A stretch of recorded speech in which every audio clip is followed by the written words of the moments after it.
A realidade na era digital, uma perspectiva psiconeuro.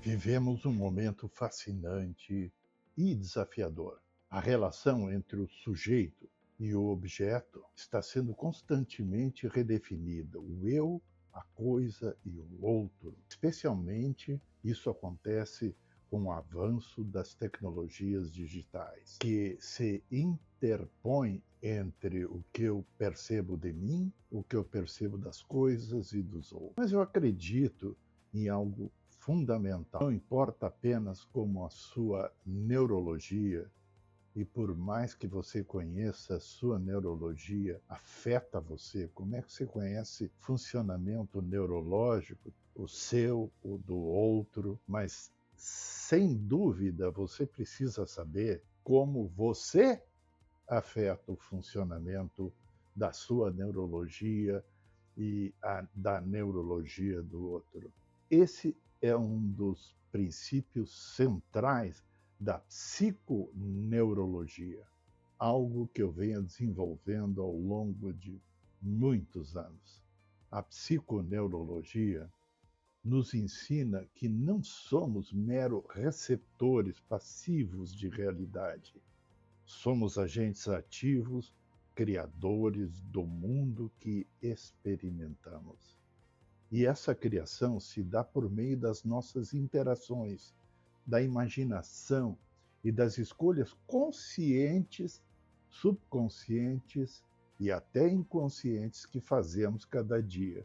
Porque o nível da nossa experiência é tão complexo, é tão grande, é tão cheio de dimensões dentro de nós, entre nós e dentro do outro, e entre o outro, na recíproca, jogando a relação, o diálogo conosco, que o cálculo disso de forma consciente é praticamente impossível.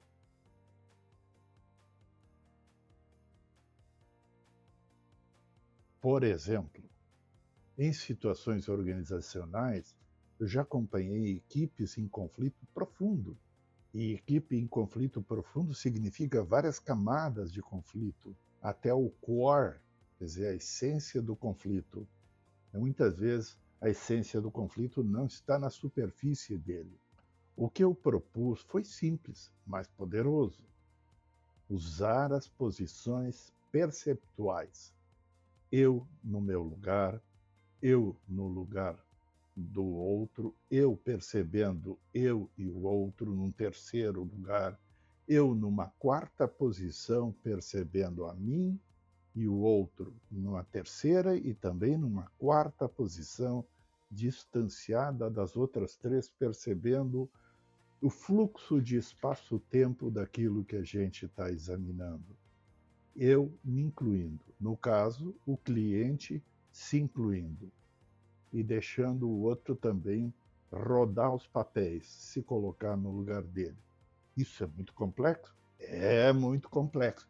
Mas esse jogo de troca de papéis em várias escalas de percepção permite a que todos consigam compor um bom senso, uma boa senso-percepção do que está acontecendo, ao invés de ficar fazendo briguinhas, novelas sobre aquilo que é seu e tentando proteger e agredir o outro, que é a forma primitiva de lidar com problemas. Ou seja, cada pessoa tem e teve nessa intervenção, nessa proposta, nesse jogo relacional, a chance de se colocar no lugar dos outros e também no papel de um observador externo para qualquer situação examinada. Quer dizer, chamar para a interação, fazer a interação de forma experimental e experiencial e perceber que consequências ela tem para cá, se fosse assim, e se fosse assado, e se fosse de outro jeito. Essa prática que combina introspecção com a imaginação ativa, esterocepção, introspecção e esterocepção, quer dizer, a percepção do externo e do interno, e a combinatória entre ambos os planos, o meu, o teu, o nosso interno, o meu, o teu, o nosso externo, abre portas para a empatia. No final, não apenas os conflitos foram resolvidos, mas as soluções criativas emergiram. Quais soluções, Sérgio? Me diga elas antes que elas surjam. Não dá, gente. A solução aparece após um processo experiencial de interação, jogando alternadamente desde diferentes posições.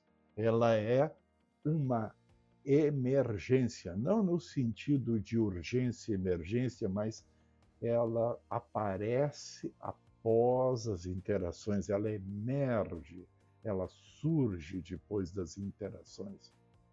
Agora pense comigo mesmo.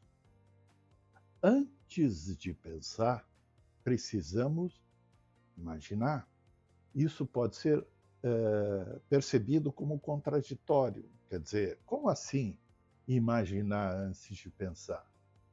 Mas é algo que a nossa cultura não está acostumada desde os tempos de Descartes, René Descartes, que não percebeu quando afirmou: penso, logo existo, logo sou. Né? Se eu penso, eu sou humano. Não.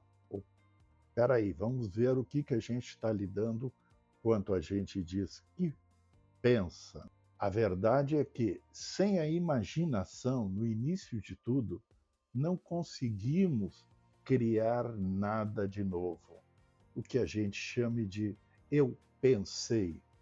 Sempre antes de uma tomada de consciência, tem um jogo imaginário de posições perceptuais, como a gente descreveu no Newton, quando está percebendo a queda dos corpos, ele está imaginando coisas, no Einstein está imaginando coisas, seja no Freud, seja na análise de sonhos de pacientes, quando é o caso da psicanálise, seja na psicologia cognitiva, seja um grande gênio da indústria, da tecnologia, da liderança política,